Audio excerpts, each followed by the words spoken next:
60% ہے، کم سے کم 60%۔ جو خاموش اکثریت ہے اسے فرقہ پرست عناصر اپنی طرف مائل کرنا چاہتے ہیں۔ اگر یہ مائل ہو گئے تو ملک اور مسلمانوں کے لیے ایک سنگین خطرے کی گھنٹی ہوگی۔ اگر ہم چاہتے ہیں کہ فرقہ پرست عناصر کامیاب نہ ہوں تو قوم، تنظیموں، شخصیات اور مسلمانوں کے نمائندوں کو دعوتی مزاج اختیار کرنا ہوگا۔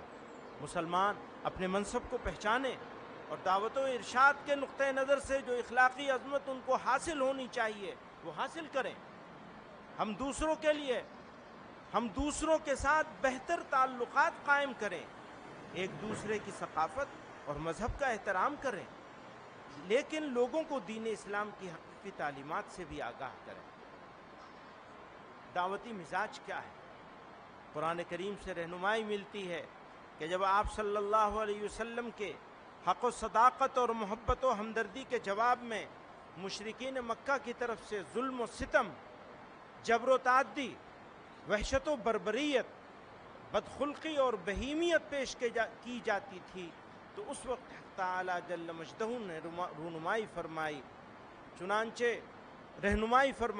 چنانچہ قرآن مجید کی سورہ نمبر 46 آیت نمبر 35 میں اللہ رب العزت ارشاد فرماتے ہیں فَاصْبِرْ كَمَا صَبَرَ أُولُو الْعَزْمِ مِنَ الرُّسُلِ، سورہ احقاف، صبر کرو جیسے کہ اولو العزم رسولوں نے صبر و استقامت سے کام لیا، اور خدا پر بھروسہ کرو۔ قرآن مجید کی سورت نمبر 33 آیت نمبر 48 میں پروردگار عالم فرماتے ہیں وَدَعْ أَذَاهُمْ وَتَوَكَّلْ عَلَى اللَّهِ وَكَفَى بِاللَّهِ وَكِيلًا، اور ان کی ایذا رسانی کو نظر انداز کرو اور خدا پر بھروسہ کرو۔ سورہ احزاب، قرآن مجید کی سورہ نمبر 16 آیت نمبر 135 میں اللہ رب العزت فرماتے ہیں ادع الی سبیل ربک بالحکمت والموعظۃ الحسنہ وجادلہم باللتی ہی احسن۔ سورہ نحل، اپنے رب کے راستے کی طرف حکمت اور اچھی نصیحت کے ساتھ بلاؤ اور ان سے اس طریقے سے بحث کرو جو سب سے اچھا۔ قرآن مجید کی سورہ نمبر 41 آیت نمبر 34 میں ارشاد فرمایا ادفع باللتی ہی احسن فاذا الذی بینک وبینہ عداوۃ کانہ ولی حمیم، برائی کو بھلائی کے ساتھ دور کر دو تو تمہارے اور جس شخص کے درمیان دشمنی ہوگی وہ اس وقت ایسا ہو جائے گا جیسے کہ وہ گہرا دوست ہو۔ ہمیں دعوتی مزاج بنانے کی ضرورت ہے، عداوتی مزاج نہیں۔ یاد رکھیے شہاب الدین غوری والی دہلی کو چھوڑ کر حضرت خواجہ معین الدین چشتی اجمیری رحمۃ اللہ علیہ نے حضرت خواجہ معین الدین چشتی اجمیری رحمۃ اللہ علیہ نے پرتھوی راج کے اجمیر میں رہنے کا فیصلہ کیا اور مشکل حالات میں داعیانہ طریقہ اختیار کر کے ہمدردی اور خدمت خلق کے ذریعے لاکھوں انسانوں کے سینوں کو نور ایمان سے منور اور ان کے دلوں کو توحید و رسالت کی روشنی سے مالا مال کیا اور دلوں پر حکمرانی کی وجہ سے سلطان الہند کہلائے۔ اسلام سب سے قدیم مذہب ہے جو اسی دھرتی سے شروع ہوا۔ متعدد اقوال سے معلوم ہوتا ہے کہ خدا کے سب سے پہلے پیغمبر ابو البشر سیدنا آدم علیہ السلام اسی خطے میں تشریف لائے۔ حضرت آدم پہلے انسان تھے، پہلے مسلمان اور پہلے نبی تھے۔ حضرت محمد صلی اللہ علیہ وسلم آخری نبی ہیں۔ آپ صلی اللہ علیہ وسلم کا پیغام آفاقی ہے، کسی زمین یا خطے کے ساتھ محدود نہیں۔ اس لیے ہندوستان کی دھرتی مسلمانوں کے لیے کبھی اجنبی نہیں رہی اور نہ رہے گی انشاءاللہ۔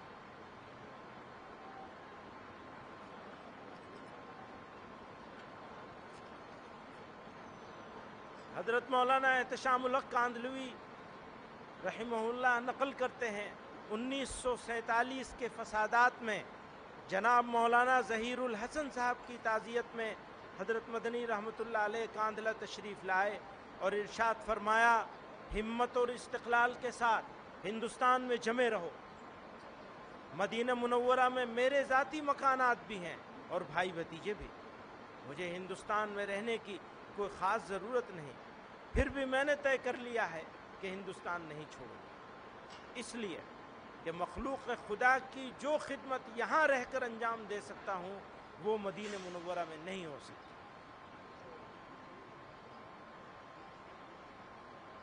حضرت پورا ہو جائے تو بتا دیجیے، جزاک اللہ۔ اس لیے کہ مخلوق خدا کی جو خدمت یہاں رہ کر انجام دے سکتا ہوں وہ مدینہ منورہ میں نہیں ہو سکتی۔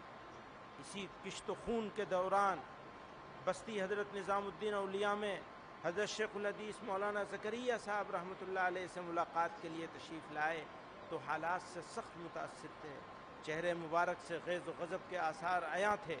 آپ نے بھررائی ہوئی آواز میں فرمایا، میں نے تو ہندوستان میں مرنے کا فیصلہ کر لیا ہے۔ جہاد، اسلام اور مسلمانوں کے دشمنوں نے اسلام کی مقدس اصطلاحات مثلا جہاد کے لفظ کو ایک گالی، فساد اور وائلنس کا ہم نام بنا دیا ہے۔ لو جہاد، لینڈ جہاد، تعلیم جہاد، تھوک جہاد وغیرہ جیسے جملے استعمال کر کے مسلمانوں کی سخت دل آزاری اور ان کے مذہب کی توہین کی جا رہی ہے۔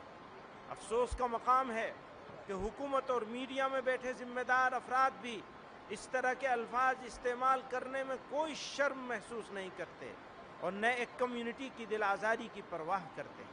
پرواہ کیا کریں گے؟ یہ تو اس کمیونٹی کی دشمنی میں کرتے ہیں۔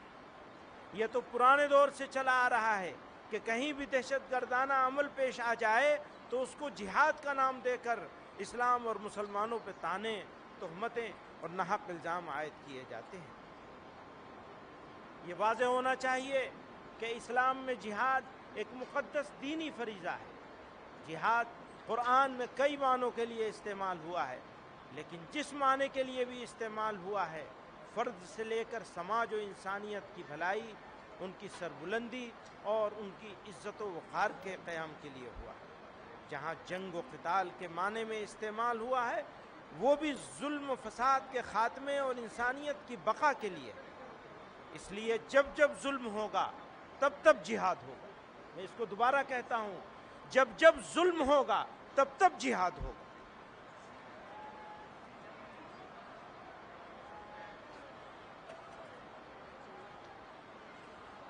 تمام ہی آسمانی مذاہب میں غور کیجئے گا، تمام ہی آسمانی مذاہب میں ظلم کے خلاف کھڑے ہونا ایک اخلاقی ذمہ داری ہے۔ اسلام میں بھی جہاد کا بنیادی مقصد ظلم کا خاتمہ، امن کا قیام اور حق کا دفاع ہے۔ تاہم یہ حقیقت ذہن نشین رہنی چاہیے کہ نمبر 1، جہاد کوئی انفرادی، نجی یا انتقامی کارروائی نہیں۔ نمبر 1، جہاد کوئی انفرادی، نجی یا انتقامی کارروائی نہیں۔ نمبر 2، صرف ایک ذمہ دار اور شرعی اصولوں کے مطابق قائم ریاست ہی جہاد کا فیصلہ کر سکتی ہے۔ نمبر 3، ہندوستان جیسے جمہوری اور سیکولر ملک میں جہاں اسلامی سیاست کا کوئی تصور موجود نہیں، وہاں جہاد کے نام پر کوئی گفتگو موضوع بحث ہی نہیں۔ مسلمان آئینی وفاداری کے پابند ہیں اور حکومت بھی شہریوں کے حقوق کی حفاظت کی ذمہ دار ہے۔ حکومت کی ذمہ داری ہے کہ وہ شہریوں کے حقوق کی حفاظت کرے، اور اگر وہ ناکام ہوتی ہے تو وہ اس کی ذمہ داری ہوگی، ہماری ذمہ داری نہیں ہوگی۔ پھر ہم اگرچہ بزم سے